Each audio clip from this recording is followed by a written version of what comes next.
pessoal, a gente está aqui dentro da unidade Covid e eu vou mostrar para vocês uma realidade que não é fácil para ninguém. A maioria dos pacientes graves, né, que a gente já tentou todas as medidas para melhorar a oxigenação, a gente costuma colocar em decúbito prona, né, por no mínimo 16 horas.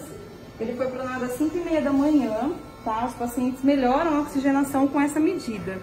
Então é uma medida muito comum aqui no setor Covid. O paciente fica sedado, em prona, tá? Normalmente a gente precisa de 5 a 6 funcionários, mais a fisioterapia, para realizar essa manobra. Então, é uma manobra que tem que ser feita em equipe, né? E exige esse número de profissionais para cada paciente que a gente coloca em prona. Os pacientes são mais novos, né? Esse tem 44 anos, a média de idade a partir dos 30, 40, 50, 60. São os pacientes que atualmente se encontram internados em estado grave aqui no Covid. Dessa porta para cá funciona a unidade Covid, que é dividida em vários quartos, cada quarto com um tipo de paciente. Então, os pacientes mais graves ficam na CTI, que é o Centro de Terapia Intensiva, e os pacientes que estão menos graves ocupam quartos que são chamados de enfermaria. A doutora Márcia vai explicar para a gente como que está a ocupação aqui da unidade Covid do Hospital e Maternidade Santa Isabel, em Jaboticabal. A nossa ocupação sempre foi alta, porém, na última semana, nós estamos todos os dias com 100% de ocupação. Aqui nesse quarto, por exemplo, nós temos 4 leitos de UTI, os 4 entubados, sedados, graves, alguns fazendo diálise. E o que nós observamos nessa segunda onda é que o número de pessoas está significativamente maior que na primeira e a gravidade dos casos também. O paciente já chega para nós num quadro de hipoxemia, que é a quantidade de oxigênio baixa, e já necessitando de altas concentrações e até mesmo intubação. Na primeira onda, os pacientes mais graves, eles eram pacientes velhos, pacientes idosos. Agora, a gente vê paciente de 40, 50 anos, até menos que isso, bastante grave. Esse, por exemplo, que está aqui nesse leito, ele tem 41 anos e já chegou, em menos de 12 horas, foi entubado e permanece entubado desde então. É um paciente de 41 anos. Muitos deles não têm comorbidades. Um detalhe que nós temos observado nos pacientes é obesidade.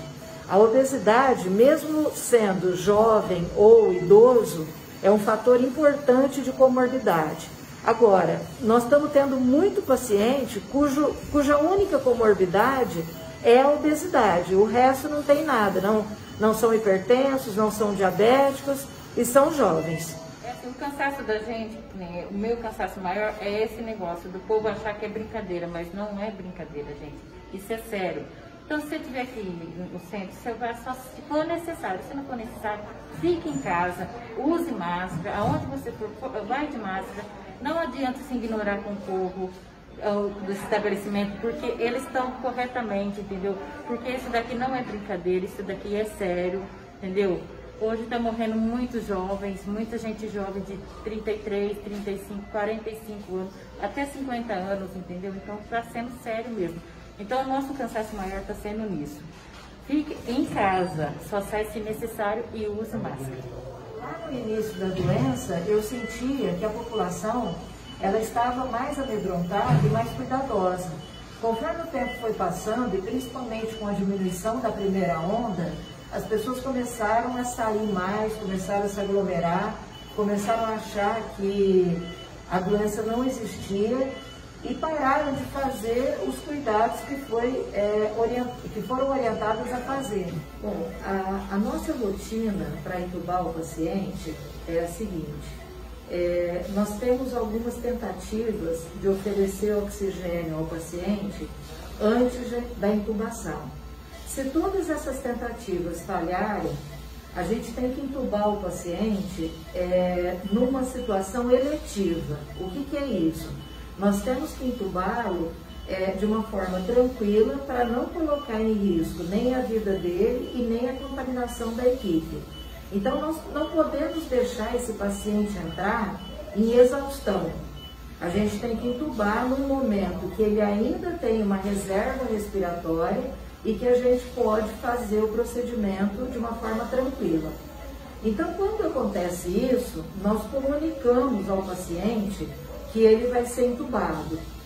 Pela própria informação da mídia, a maioria dos pacientes, eles já sabem que essa doença pode levar à intubação. E uma vez acontecendo isso, a chance dele sobreviver é muito menor, porque ele vai se tornar um paciente mais grave depois que ele é intubado. Então, quando você fala isso para o paciente, imediatamente já remete na cabeça dele que ele pode morrer e nunca mais voltar.